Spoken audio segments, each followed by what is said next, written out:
Maria, sou o servo missionário Roberto. Como eu já fiz o primeiro vídeo falando desse debate do padre com o João Oliveira, mas parece que está debatendo com um apresentador, né? César, né? Pastor César. Olha só. Entre o católico, né, e as igrejas advindas ali da Reforma Protestante, né, os evangélicos e tal, nós temos, além das Sagradas Escrituras, né, nós temos como palavra de peso a tradição da igreja, né, que vem desde os primeiros tempos apostólicos até os nossos dias, né? Os doutores da igreja. Isso, chamados doutores da igreja, e por aí vai, os padres ou os pais da igreja, os grandes teólogos dos primeiros séculos, né? Então, por conta dessa essa prática de se rezar pelos mortos, de se colocar, né, a oração pelos mortos nas liturgias, surge então essa ideia, ou esta realidade, ou essa doutrina que vai se desenvolvendo, né, ao longo do tempo. Que o padre vai explicando com toda calma, serenidade, mostrando a tradição, e o cara questiona, contesta, por quê? É protestante, pô. Vamos ver ele falando. Tematizado em Concílio de Trento, né? Que começou em 1945. As pessoas bem nas tradições do primeiro século. O purgatório só foi começar a aparecer ali do quinto século para frente. Tomou força no século XII com Tomás de Aquino. A igreja foi receber ele no Concílio de Florença, né, um pouquinho antes da Reforma Protestante, e foi dogmatizado em Concílio de Trento, né, que começou em 1945, depois da Reforma Protestante. Então é uma doutrina muito tardia na história da igreja. Aqui ele já desconhece a tradição da igreja. Desde os primeiros séculos, os pais, os doutores, como São Tomás de Aquino, já falavam do purgatório, como vários pais da igreja, certo? Olha só, Santo Tomás de Aquino, ele debruçou em Mateus 5, 25, 26. Nesse texto, São Tomás, claro, ele diz assim: pelas almas que estão no céu, a gente não deve rezar, porque já está no céu, já está ressurreto, já alcançaram a salvação. Não precisamos rezar, orar já estão na glória, certo? Pelos que estão no inferno, não adianta orar por eles, porque eles já estão condenados. Foram condenados. Então, para que a igreja reze por aqueles que já estão nessa prisão, pagando até o último centavo. Qual é o nome dessa prisão? Purgatório. Certo? Não é uma prisão, é a morada. A morada a morada. Aqueles que já estão ressurretos, não precisa orar por eles. Aqueles que já estão no inferno também não precisa orar por eles, que já foi condenado. E aqueles que estão pagando ali, sendo purificados, sim, nós devemos orar por eles, porque eles já estão salvos, mas estão sendo purificados, estão sendo limpos. Olha só, Santo Tomás de Aquino dá uma explicação muito belíssima em Mateus 5, 25 e 26. Mais para frente, esse doutor vai questionar. Aqui, morada do inferno é uma prisão onde você nunca mais sairá, etc, né? Vários pais da igreja, como por exemplo aqui outro pai da igreja, São Gregório Magno, 593, tá citando ali Mateus 12, 31, 32, olha só, outro pai da igreja, em 593, São Gregório Magno, cita isso, 593, antes e depois de Martinho fazer a reforma, 1000 anos antes, pô. Tem vários pais da igreja, doutor. Você precisa informar mais um pouquinho, tá, meu querido? Mas vamos lá. Eu gostei desse debate, então é uma doutrina muito tardia na história da igreja e também não tem aqui textos bíblicos para embasar essa teoria. Conciso, né? Como não tem texto bíblico? Purgatório, Mateus 5, Mateus 5, 25, 26, certo? Mateus 12, 32, Isaías 24, 21, Mateus 18, 34, 1 Pedro 3, 19, certo? Mateus 5, 25, 26, Filipenses 1, 23, 2 Coríntios 5, 8. Tem vários em 1 Timóteo, ali você pega, na 1 Coríntios 3, também fala do purgatório, 1 Coríntios. Olha só. 3.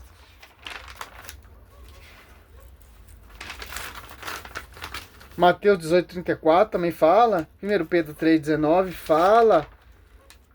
Mateus 12, 32 fala. Olha só, não tô nem citando o estudo que eu fiz aqui, ó. Só pra você ver, porque esse cara é mentiroso, ó. 1 Coríntios 13 ali fala também. 3, ó. Claramente do purgatório. Aqui, ó, 3, ó, 13 ao 15, vários textos bíblicos. Uma tática dos protestantes, que ele vai citar aqui, já vou citar daqui a pouco, para você entender o que. Olha só, vamos mais para frente. Tem uma enquete rolando lá no Unidade FM, Unidade FM, vá até lá no Unidade FM e... Né? Ela não é uma imagem fidedigna, mas que precisa eu quero ter uma certa o João, pô, que o padre ele dá a explicação certinha. Se purificar de alguns pecados veniais, que a Igreja Católica chama de pecados menores, para então ela conseguiu vagos, né? Então pegue esses camaradas e mande para lá, porque dá para pagar muito que fizeram, né? Então isso foi entrando no nosso imaginário popular. Mas a forma como a Igreja e o próprio Catecismo da Igreja Católica nos mostra, né, essa realidade purgatório, né, é uma realidade de purificação. Ok. Rua. Bom, olha só, presta atenção. O padre dá uma explicação excelentíssimamente bela, com a escritura, com a tradição. O doutor, que já discorda, porque ele quer saber mais que o magistério. A verdade celeste será conhecida pela igreja. Efésios 3:10, os dogmas serão conhecidos pela igreja. A doutrina, as rapaduras, vem da igreja. Então, para se entender isso, a igreja vai te revelar, vai explicar. Purgatório, a meu ver, com todo respeito ao padre, ele anula totalmente o sacrifício de Cristo na cruz, né? Porque, segundo o catecismo, o purgatório entra lá pessoas eleitas, né, salvas já, não são pessoas condenadas, mas que precisam obter uma certa santidade, se purificar de alguns pecados veniais, que a Igreja Católica chama de pecados menores, para então ela conseguir o acesso ao céu, né? E nós cremos que Cristo, ele, quando nos justifica, ele nos justifica por completo e nos limpa por completo. Então não há que se falar em purgatório, né? E depois eu quero adentrar nos textos bíblicos. Então você não precisa fazer nada, meu irmão. Então você já está salvo. Que o sacrifício de Cristo já nos redimiu. Essa é uma invenção sua, meu querido. Ó, acusações mais graves, o purgatório dos protestantes, desses mestres, desses doutores, desses que sabem mais que o magistério. Vou falar assim logo, porque não tem papo na língua. Certo? Ó. A redenção de Cristo anula o purgatório? Não, meu irmão. Por que não? O purgatório não é um lugar de salvação. Se você rezar pelos mortos, ser salvo pode parar imediatamente, na hora da morte. Assim que as pessoas vão para o juízo particular, ele está salva eternamente ou condenada eternamente. Então, o sacrifício de Cristo, sim, é a redenção para você se reconciliar com Cristo. Não anula o purgatório. Porque o purgatório ele é um estado de purificação. Pecados não graves, veniais. Para você entrar na glória, tem que estar 100%. Mateus 5:8 ou Mateus 5:48. Mas nem todos os cristãos chegam a essa perfeição. O purgatório é um estado de misericórdia, pô, de Deus. E tanto que o cara vai tentando, pô. 393, ó.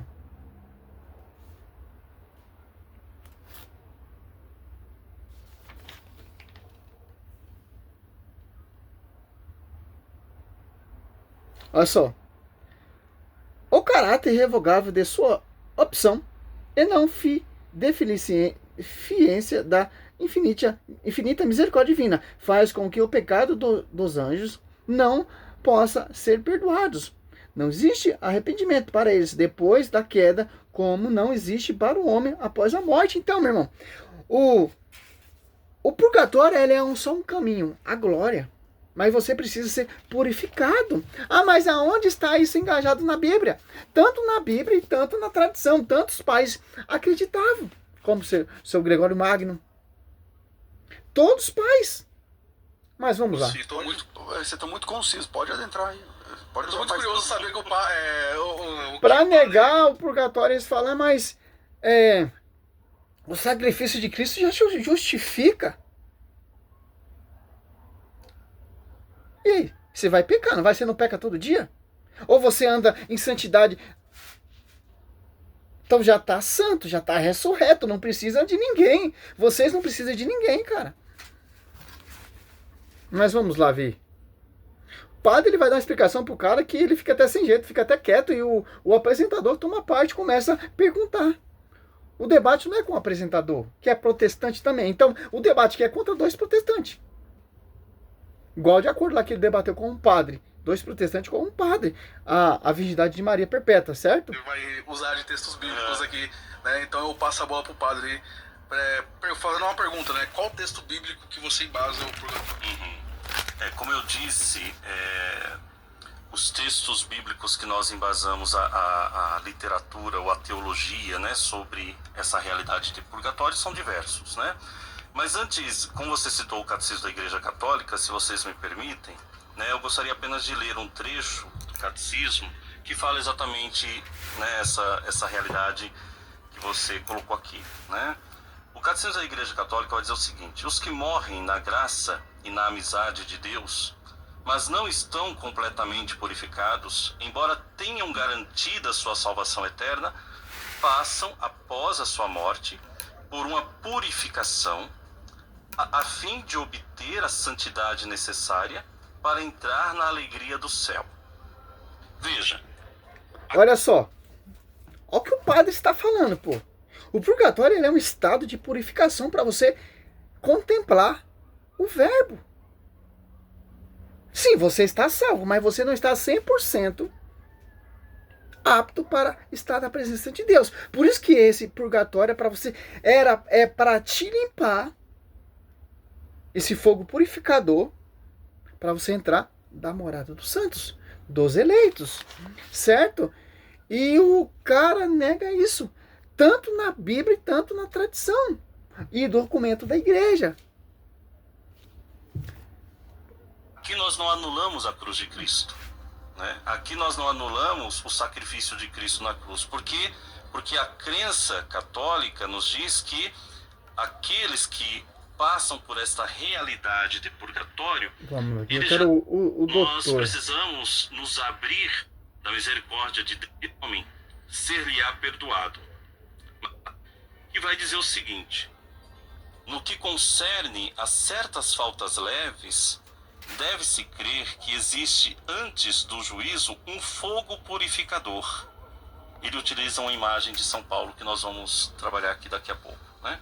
Um fogo purificador, segundo o que afirma aquele que é a verdade, ou seja, Jesus Cristo, né? Dizendo que se alguém tiver pronunciado uma blasfêmia contra o Espírito Santo, não lhe será perdoada nem no presente século, nem no século futuro. Então, dessa afirmação, podemos deduzir que certas faltas podem... Nem nesse século e nem no outro século futuro. Mateus 12:32.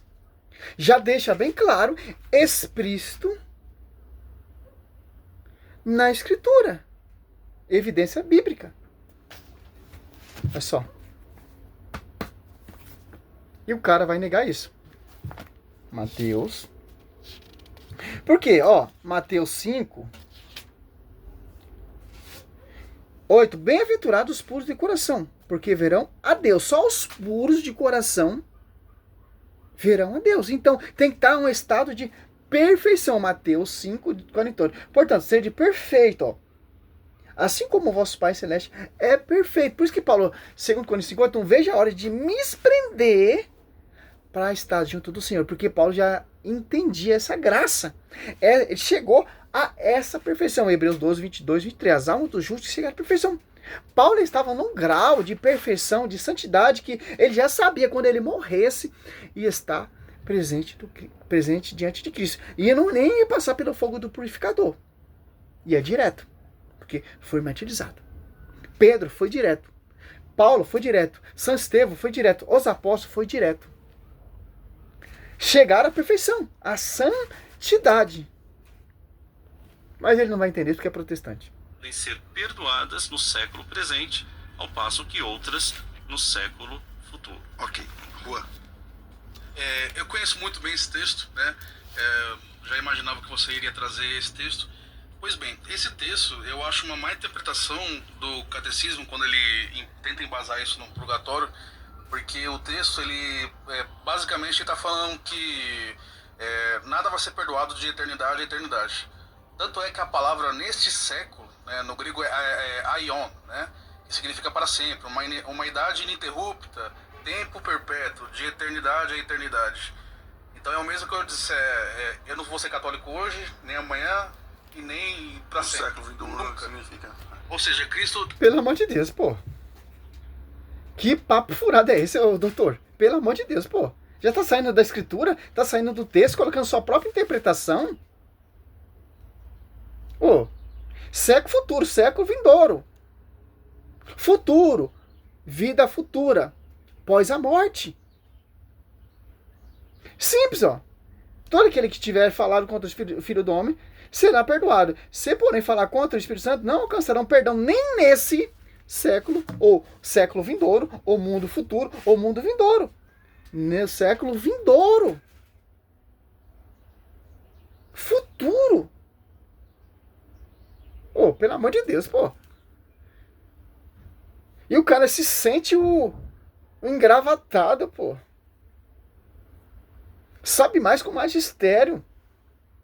Está dizendo aqui, você não vai ser perdoado nem agora, nem na eternidade, nem na outra eternidade, nem no porvir, para sempre, né? É uma idade ininterrupta, tempo perpétuo, eternidade. É isso que o neste século, no grego aion, significa. Então eu acho uma e no hebraico do catecismo colocar aqui e no aramaico possam existir pecados que vai ser perdoados em grego, lá na frente, sendo que Cristo está basicamente dizendo São que Mateus usava Septuaginta. Esse pecado aqui da blasfêmia, os apóstolos usavam Septuaginta. Então, mundo vindouro.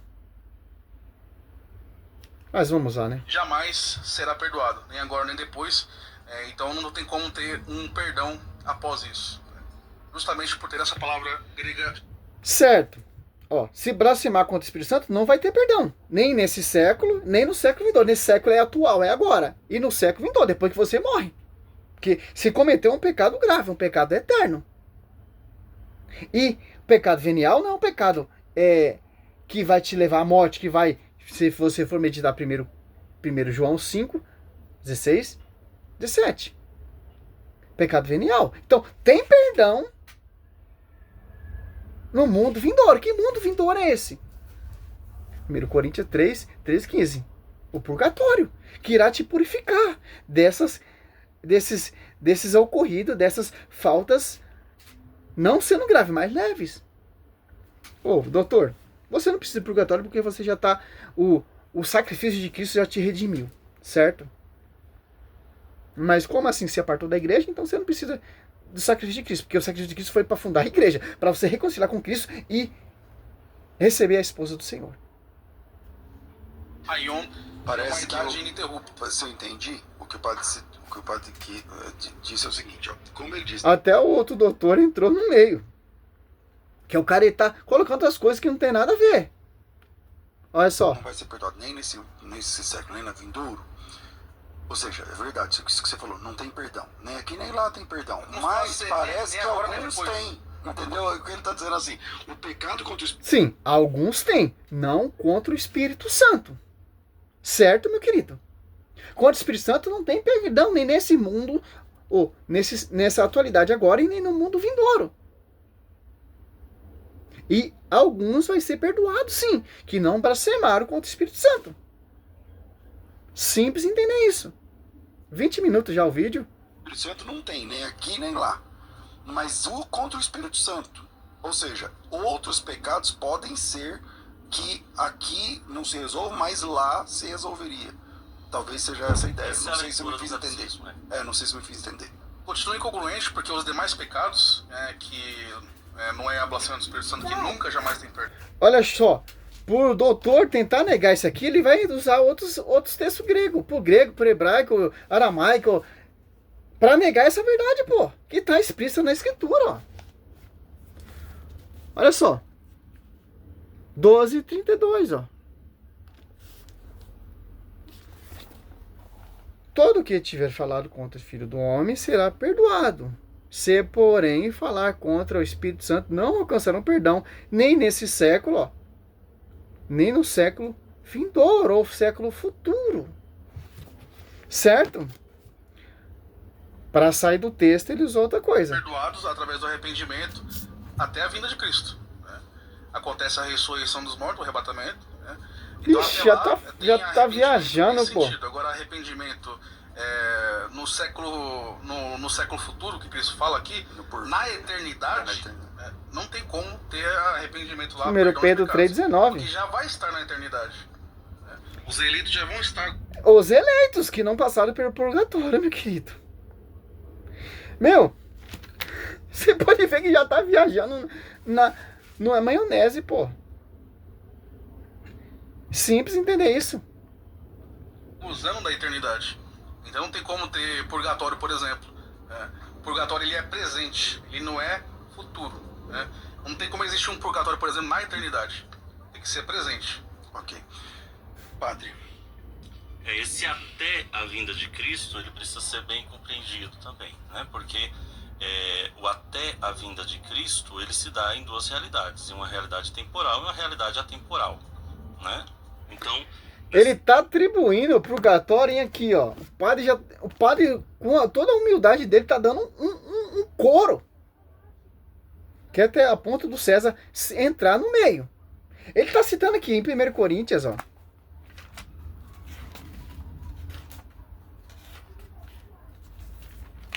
Olha só.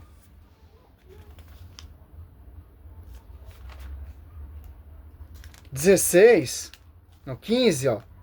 51 a 55, ó. Eis que revela um mistério sem nem todos morrem, mas todos que seremos transformados num momento, num abrir e fechar de olhos, ao som da última trombeta. Ele está se colocando isso aqui, meu irmão. Aqui é a segunda vinda gloriosa de que quem ressuscitou. Primeira vez, irá reinar com o verbo. Segunda vez, ordenação, enxofre, inferno. Simples isso aqui. Você entender isso aqui? A ponto que o cara está todo perdido. Os pais da igreja já acreditavam. Só, como já citei aqui, ó. Só para finalizar esse vídeo aqui, ó.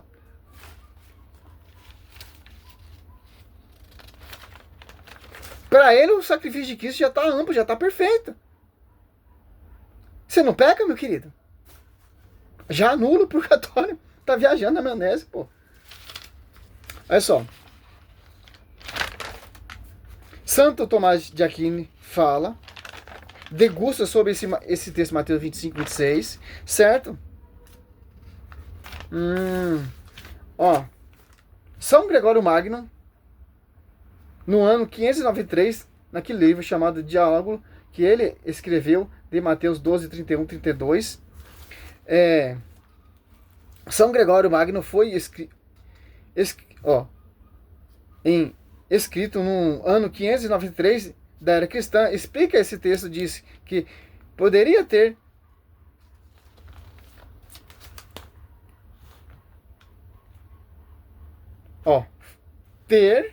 faltas purificadas no outro mundo. Olha só, meu, Catecismo 10, 1030 e 1032 fala também do purgatório, os documentos da igreja. Aqui, ó. Outro doutor aqui que fala também.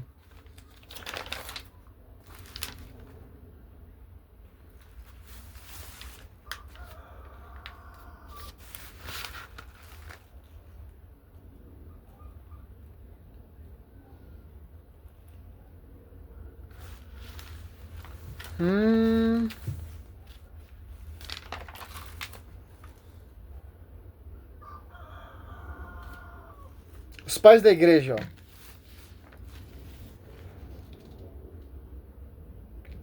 Fala aqui também do purgatório. O primeiro escrito do purgatório, Atas de Paulo Tecla. Aos de Paulo e Tecla. É um escrito do ano 160, da era cristã. A Tecla era uma mulher que se converteu. Ela cancelou um noivado, um casamento, para ouvir Paulo pregar e se converteu. E essa Tecla orou para uma menina que estava no purgatório. Olha só, que interessante, pô. Ó, onde é que tá o ano 160? Ó, anos 60, ó.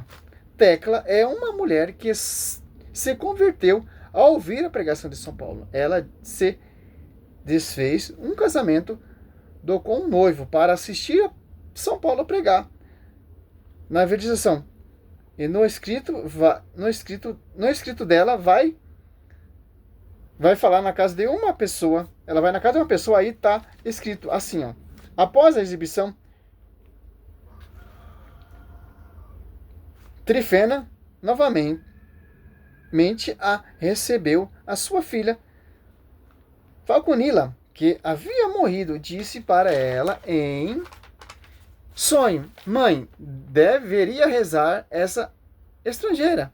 Olha só, Tecla, como a mim, para que ela ore por mim, para que eu seja levada para o paraíso, o lugar do justo. Ó. Isso lá no ano 160. Primeiro século, São Cirilo de Alexandria, ano 190. Ora, escrito deles, porém, nos livros dizemos que o fogo santifica não a carne, mas as almas que morreram em pecado venial. Olha só, referindo senão a um fogo comum, mas um fogo que penetra a alma e a purifica, o fogo corredentora. Ele cita 1 Coríntios 13 ou 3:15. Quem é você, doutor? Quem é você? Olha só. A Atas de Martiriano. Martírio de Santa Perpétua. A Santa Felícia do ano 2000, do ano 200. Santa Perpétua estava na hora do martírio. E ela tem a visão do irmão dela, chamado